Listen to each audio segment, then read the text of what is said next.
Hello and welcome to WordPress Marketing Podcast, the podcast which teaches you how to reach the top of the WordPress business ladder from those who have already climbed it. I'm Joe Lobo, and I'm very excited about today's guest, WordPress marketing expert and plugin creator Vito Peleg. Vito's just launched his new plugin WP Feedback, which allows clients to provide feedback and requests directly on their own website. I spoke to Vito about how he's using WordCamps and WordPress Meetups to promote his plugin. We discussed how to prepare for a WordCamp, how to get noticed when you're there, how to maintain contact with people you meet after WordCamp, and much more.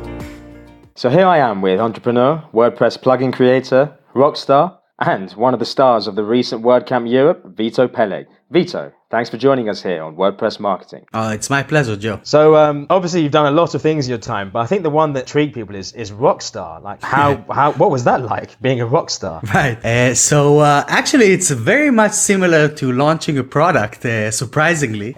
Being in a band, it gets you kind of prepared for business, even if you don't want to, because basically no one cares about music. That's the essence of it. So you gotta force it people's throats to some degree, just to get known and be noticed above the rest. And we had a pretty interesting journey when it comes to the music that we were doing, because we were doing like a hard rock kind of genre, which is very, very niche, especially where I'm from originally in Tel Aviv. No one really knows what's going on when it comes to rock music. So you have to really battle your way up the ladder, if you will. And it's very much like being in business. That was going to be my next question. How did it prepare you for the world of marketing and launching your own products? So we launched stuff all the time. So even back then we launched 6 albums, and every album you do like proper launch. You need to find their audience and identify the marketing streams and how are you going to get this in the hands of people,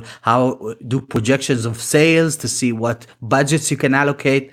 Exactly the same processes that you do with launching a proper product. And did you ever imagine that you'd be going from the back of the van, touring for gigs, to launching your own plugin on WordPress? Not at all. I think that this was kind of a transition that happened naturally for me. Like look back just a little bit, we were kind of doing well. At least it looks like this from the outside, because within a couple of years, we've gone from just a handful of people in the crowd, like 10, 12 people, including the supporting bands, to playing in front of thousands of people every show and releasing 2 albums worldwide and playing with artists that just a few years before that we were listening to and and admiring. So from the outside, it seems like these guys made it, but we were still dead broke, sitting in that van and trying to get some income just to can sponsor the next thing or basically pay rent for the next month for the house that we weren't using here in London. And so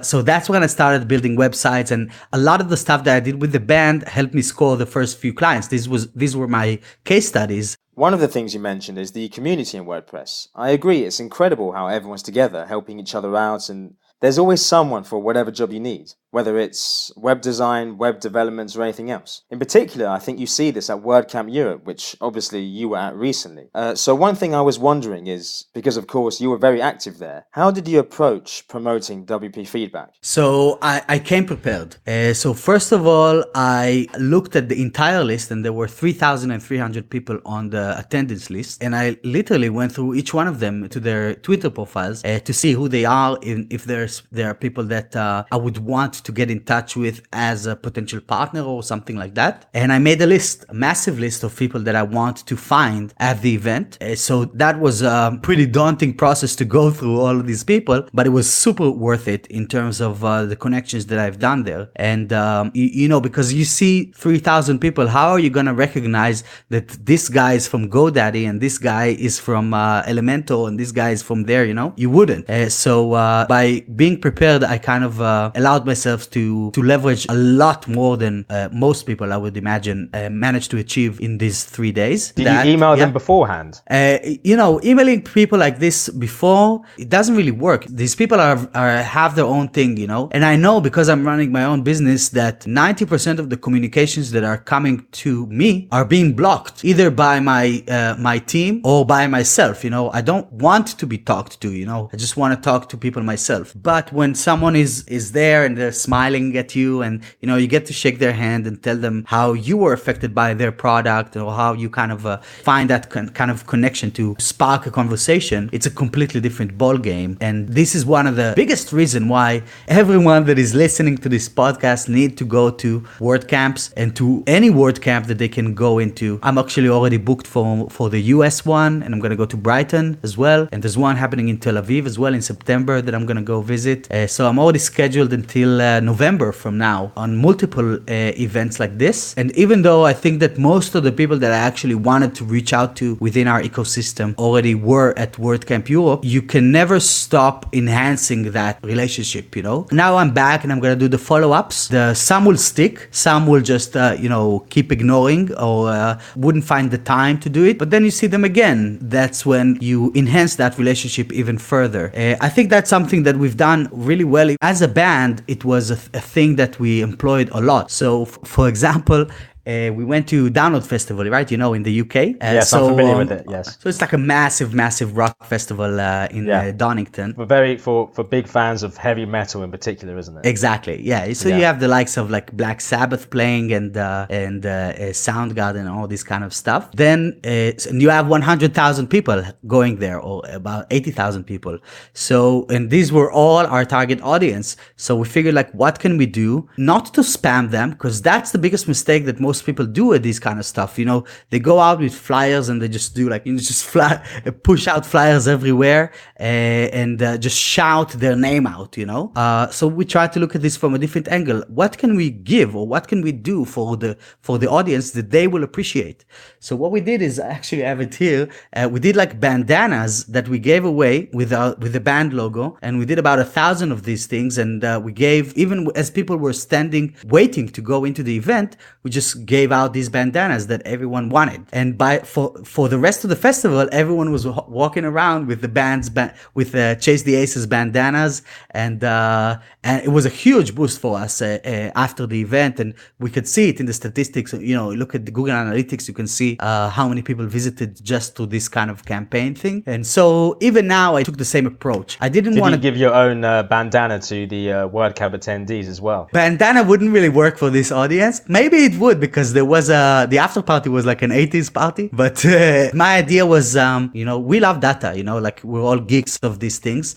And as part of my beta for my product, I actually surveyed 587 WordPress professionals, freelancers and agencies, to see how they run their own business. So that was really valuable information, first of all, for me as I was building this product, to see if anyone actually cares about this thing. But the results were so interesting that I ended up wrapping it up in like a report, and I printed out like a 24-page booklet with like some graphs and insights of what I think about these different things. All kinds of questions that as a business owner I'm interested in myself, because it can help you create benchmarks for your own business. And so I printed these out, and it wasn't about shouting WP feedback. It was about providing value to the community with something that they can appreciate, and they can actually not just look at it and toss away, but keep it for themselves and look at it again and again and take it home with them. And so that was incredible there. So I was doing my hustle, giving this to some of the people outside of the hotel there, and doing my like 15-second pitch of we did this beta and blah blah blah. As I was doing this guy tapped my shoulder, and it was like, did you do this one? Did you do this report? And I was kind of worried for a second. I didn't know where this was going, but I told him, yes, I'm giving this out to the community. And he started saying, thank you. I was trying to get my boss to move to another page builder for 2 years now, and he just thought that I'm the one just shouting, but now you gave me numbers to prove to him that this is the right thing. And I showed it to him, and he told me, let's do it. So thank you. You're going to change the rest of my year.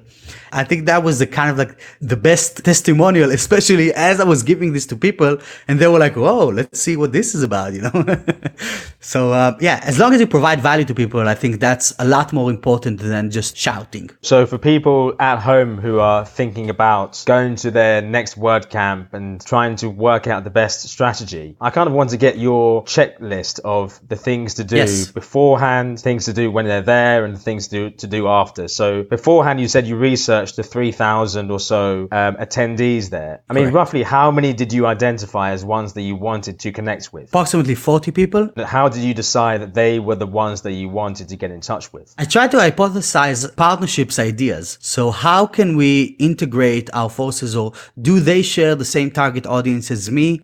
I could give you an example of a very nice person that I met over there that is not on the list.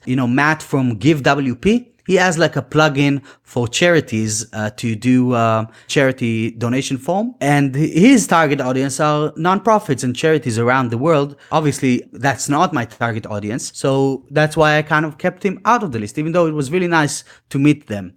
On the other end, people like Amir were pretty close to the top of the list of people that I wanted to talk to. This is Amir Helt, who's founder of WPML and Toolsets and on-the-go systems, correct? Exactly. Yes. And so first of all, we're both from Israel originally, so that was kind of an instant connection for me. Figured that will be a good kind of place to start. But more than that, I value what he's doing, and I think that we're sharing the same values for the business in terms of quality support, in terms of creating innovative products rather than just something that is already out there. So WPML, there are some other tools out there, but WPML is the tool, is the go-to tool. When you're thinking about multilingual website, people that buy Toolset are not the average people are not like DIYers, if you will. They're not people that are just building their own website.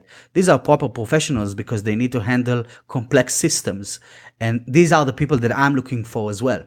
So that was a natural fit from that sense. So you just need to find that bridge. If there is a bridge, there is a potential for discussion. And then once you have let's say your list of 40, did you say to yourself, right, at WordCamp Europe, I'm going to make sure I speak to every single one of them? And you didn't contact them before, you just tried to make sure you met them in person while you were there? Yes. The best way even there is being introduced by others. Whenever I made like a proper connection, I tried to leverage that as a way to make the next connection. So can you introduce me to this guy? Do you know him?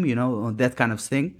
And you gotta have, I don't know if it's something that anyone can do. You gotta have that charisma and you gotta have that drive in you and a solid passion for what you do, or else you're just gonna fade into the background with so many people in there. So you wanna make sure that you're coming at it like with confidence and you know what you're after, and you're just doing it because you know that it's gonna benefit both of you, not just yourself. This might be a stupid question, but what do you actually talk about when you meet these people? Do you make some small talk and then say, by the way, here's my plugin WP feedback, I think it works well? Or do you find a more roundabout way, or is it simply a case of giving a business card or trying to keep in touch with them after? So the way that I went about it is I never even mentioned my product. As you start the conversation, it will get there. If it's a good conversation, they will ask you about your product, and that's the best thing you can do, because then you can go into your pitch and even do like even a little demo that I did sometimes there. One of the coolest things is that because I've been on a kind of a press tour past month or so I've been on many podcasts that others have seen me on there. That really helped kind of break the ice from that sense. And oh yeah, I saw that you did this podcast with this guy. I was just there last week, and you just find that connection.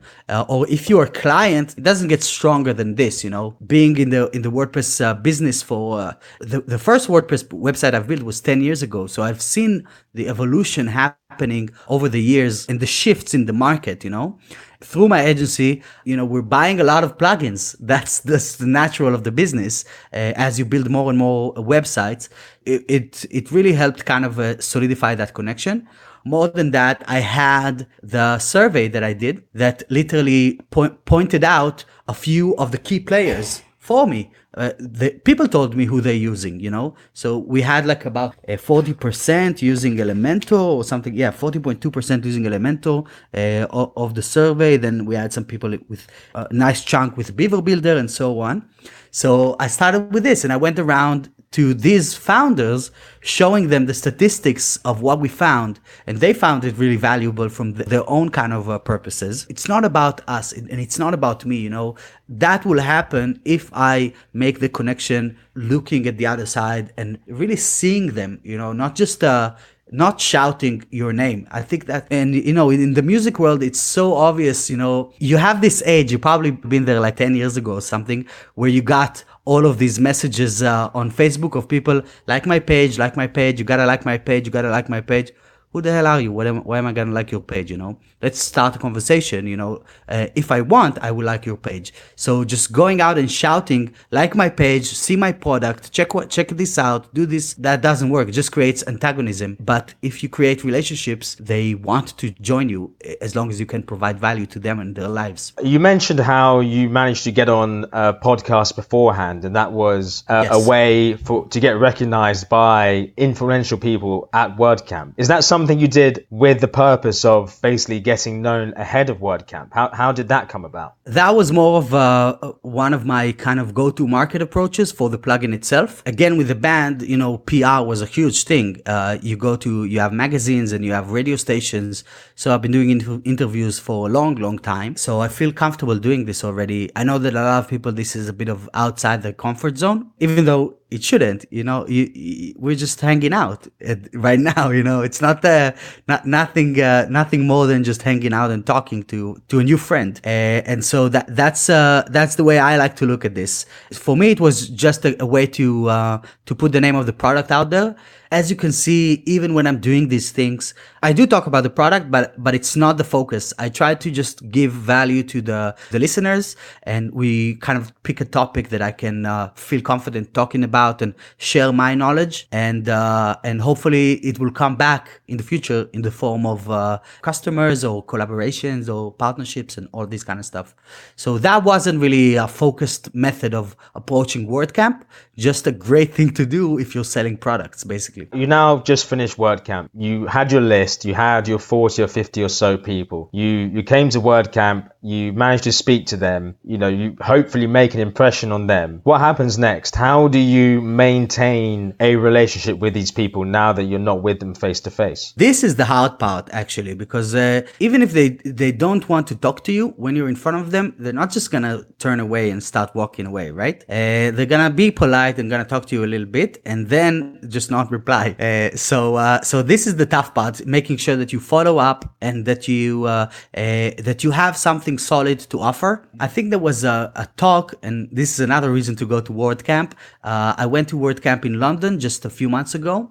And there was a really interesting talk by Radost, who is the partnership manager for SiteGround. And she was talking about partnerships in our ecosystem. And the way that she kind of solidified it is that she broke it down to a few steps as to what you should focus on when you're approaching people that are busy, So you start by creating that connection in one sentence of why they should care, basically. And then you tell them what you want straight away. And then you give a call to action of how you can make this happen. So that is the kind of format, 1, 2, 3, that you can, that everyone can use to follow up in an efficient way.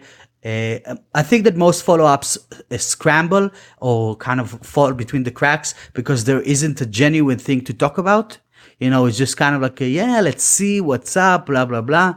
No, I know what I want, and this is what I want. Do you want to do it or not? It's okay either way, but let's make a decision. I gave you the choice. So now that you're back from WordCamp Europe, yes, is there anything that you learned from the experience? Maybe something that really worked well or something that didn't work well that you take into account for the next WordCamp you go to? I think the biggest thing is don't buy a new pair of shoes 2 days before the event because you're going to stand on it for 20 hours a day.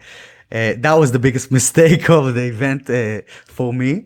And in terms of stuff that I learned that I'm not going to miss any other WordCamp Europe ever. And this is the place to go to kind of create new relationships and meet the people that you see through the screen for years, you see people's like little profile picture on Facebook groups and stuff like that. And then they come to you in person and you actually get to talk to them and people come from all over the world.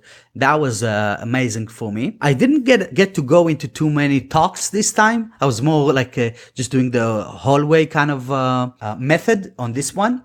And I think that was a proper way to do it. So now, for example, I came back from there and I straight away got in touch with WordCamp US, and I offered to be a sponsor there. And I'm gonna sponsor it, but I don't want to sponsor it with like a booth or something like that, because what I noticed from some of my friends that did sponsor and they had this kind of table, it confines you to an area and then you just stand there waiting for people to come to you instead of initiating conversations and jumping between different places and being seen and and creating conversations all over the place. So even though I'm gonna sponsor them because I think that this is such an amazing thing for our community, and maybe this is going to splash in a little logo on the website, I'm not going to stand in one place. That's a good realization from this, because before I was like, right, next year I'm just going to get a proper stand and I'm going to have a TV showcasing my product and, all this kind of stuff. But it was actually so effective without this, being able to jump from one stand to another. I'm not saying don't support them, sponsor, but don't stand in one place. So are you going to sponsor them? You'll have your booth, but you'll make sure you're active, moving around as much as you can. Yeah, I don't think we're going to even have a booth. It's more going to be like as a kind of a logo on the website or something like that. Having a base gives you the excuse to stand there. And when you stand next to a place and no one's coming, then that's when the phone comes out and you start looking into your Facebook feed and whatever, and you have 3,000 people around you that each one of them can change your life if you do it right, Besides WordCamp, you're obviously busy promoting WP feedback as much as you can. What other avenues have you found that have worked for you to give the plugin as much exposure as possible? Partnerships is the biggest thing. Partnerships are very hard in most industries, because people always look for their own agenda and their own kind of even quote unquote cynical agenda, let's say. But that's not the case here. That's not the case with WordPress. So that's why it's such a smooth process to go through here. And it's basically a matter of, when I was going into it, I was like, okay, I'm going to offer them some money or I'm going to offer them some percentage. But most people that I talked to were like, I love the product. I think it's a great fit for our customers, and they want to provide value to their customers more than they want 10% of every sale, So that's kind of the way to go about it. As long as whatever you're doing has a good product market fit and people want it, then partnerships is amazing. Not only with other products, but with influencers. So there are people that are doing like YouTube videos, and there are people that are managing Facebook groups, and each one have their own tribe. So having, again, genuine relationships and genuine talks with people about how you can collaborate and how what you're offering can benefit their tribe was the best thing that we've done. Other than that, do remarketing on everything. Whenever someone visits the website, you got to have remarketing ads running on Facebook and on Google just to drive people in, because people are just busy. And if they visit the website once, it already means that they have some kind of an interest in what you have to say or what you have to sell. So just by reminding them at a later date, they're like, oh yeah, I forgot about this one, but I did want to look into it. So that's a great way to leverage additional sales. What else are we focusing on at the moment? I really want to go into talks. Actually, right after this conversation, I'm doing my first talk here in WordPress Meetup in London. Cloudflare, they're hosting it in Cloudflare here in the city. That's going to be my first experience actually delivering a proper talk with a presentation and so on. It's a little bit out of my comfort zone, but that's exactly the stuff I'm looking for, There's no growth in the comfort zone. Whatever you're doing that is outside of it is the base for growth. So I actively search for it. What can I do that I haven't done? What can I do that kind of scares me? And and I was kind of conscious about my accent, if you will, about maybe I'm making some grammatical mistakes and stuff like that. But screw it, I have something to say, And I think that it's going to be really valuable to the 60 or 100 people that are going to be there later today. I'm going to do it, and I'm going to face it. And hopefully this is the first step into doing talks in WordCamps. Hopefully next year I'm going to do WordCamp Europe as a speaker rather than an attendee. For your upcoming meetup, how did you get a chance to speak? Did you have to apply and send a pitch over? So first of all, I went as an attendee and spoke to people. And again, people are looking for shortcuts, right? So sending an email, if you haven't been to an event ever and it's in your hometown, why? Why would you be chosen over someone else? Unless you have a bunch of experience and stuff like that. But if you're part of the community and you have something to share with the same community, then it's a natural fit. But you don't want to chime in from outside. You just want to be part of it. I'm not speaking at them. I'm speaking to them and with them. We're going to have a discussion about this thing. So I just went to a few of them, as I did anyway. And when I was ready, I just spoke to Paul and Dan, the guys that are running this, and said, all right, guys, I want to talk. When can we do this? They already knew me, so it was an easy thing, and they knew that I probably have some interesting things to share because I did scale pretty fast. I went through this journey of freelancer agency product. So that's basically what the talk is about. So when you went to the organizers, did they ask you what do you want to talk about, and did you have to explain to them what your speech would be? I did. They sent me like a form. They said like, yeah, that sounds great. Let's do it. Here's a form. Fill it out. Pretty much that's the same way I did with podcasts as well. What's the form like? Is it just normal basic questions about you, or does it ask for details of what you'll talk about? Right. There's technical details, name, email, and so on. But then there's two stuff in there in terms of what are you going to talk about. So you got to say that and a little bit about you. So you do like your little pitch of who you are, your author kind of, your bio kind of snippet. Yeah. And that's it. But the reason why I created the talk that I'm going to talk about today is because I asked them, what do you guys want me to talk about? It was kind of stupid of them to say no after they told me that this is what they want. So they told me that they want to do a little more on the business side, and that most talks are really, really technical and that sometimes scare people off. And so they wanted to do something more about business. I said, perfect. Business is my forte. So I wrote something based on that. I thought it's going to happen in September. That's what they told me. But they actually sent me a message the day after saying, all right, let's do it in 2 weeks. How do you plan on reaching out to the 60 or 100 or so people, as you said, that will be there? Are you going to speak to them individually after you finish and try and maintain contacts with them in the long term? How would you ultimately get them to potentially start using your plugin? So first of all, I'm going to give away these booklets there as well, so that everyone has this valuable information, first of all.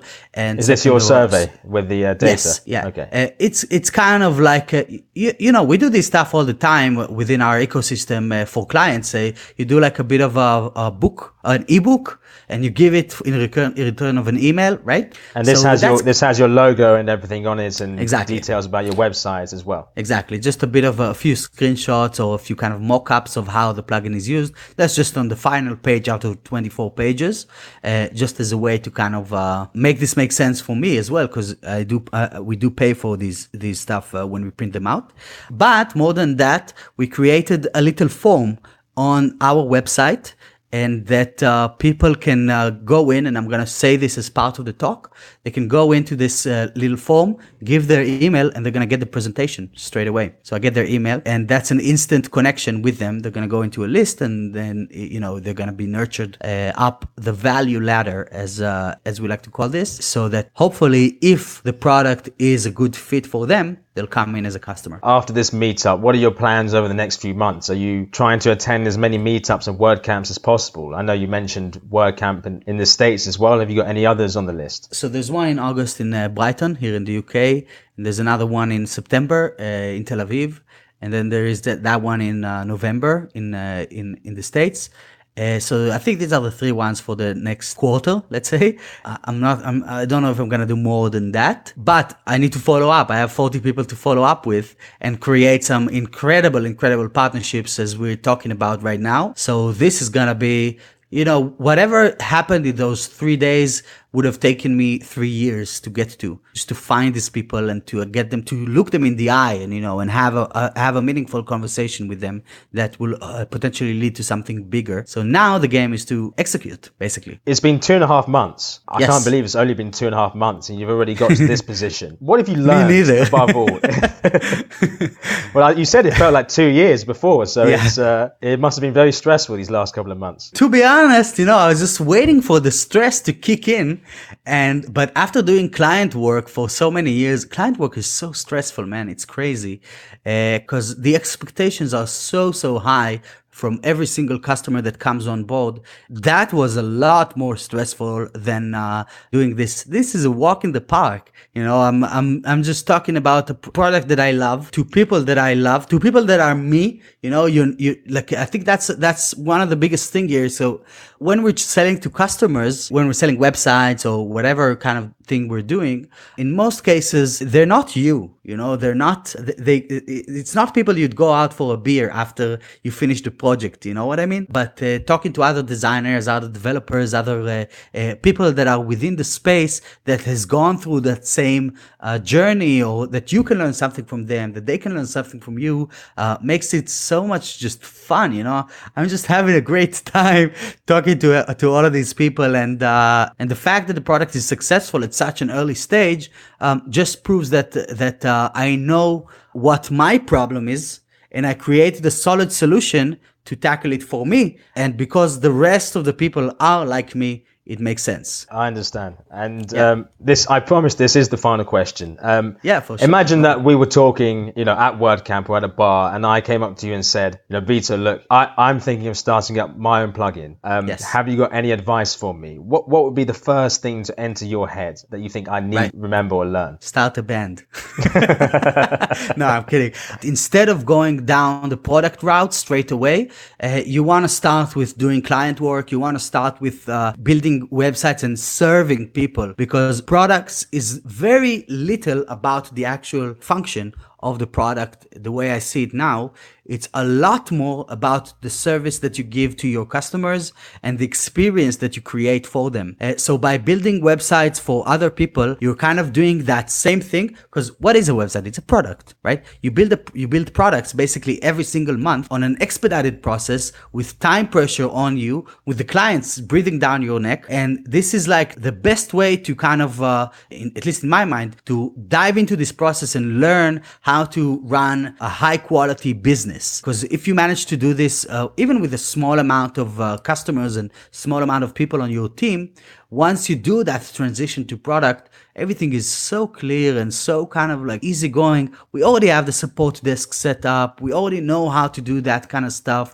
We already know how to market, because we market it. We've seen our customers go to market with their ideas, with their products, and with their kind of solutions, and we actually help them do it as well in terms of actual marketing. So it's like boot camp, running an agency is like boot camp for a product. So I think that would be my best advice. Don't try to skip steps, because then it's just not going to work. Vito, you've given me more than enough of your time. I know how busy you are. I know you've got to prepare for a speech to 100 WordPress enthusiasts. Definitely my pleasure. If anyone wants to find out more about your plugin, where could they head to? So it's wpfeedback.co. And I want to invite all of you to even join our community on Facebook, which is WP Feedback Community. That's where the action is. You can see what other people are saying. And there's really, really interesting discussions in there. And people are passionately in love. I'm quoting when I'm saying that, passionately in love with the way that it transformed their workflow and transformed the way that they serve their own clients. And if you want to reach out to me, that'll be on LinkedIn. Just search for Vito Peleg on LinkedIn. Vito, thank you again for your time, and good luck with the plugin, which I've seen myself, and it looks fantastic. And good luck with all the success I'm sure you're going to have in the future. Thanks a lot, Joe. It was definitely my pleasure. Thank you.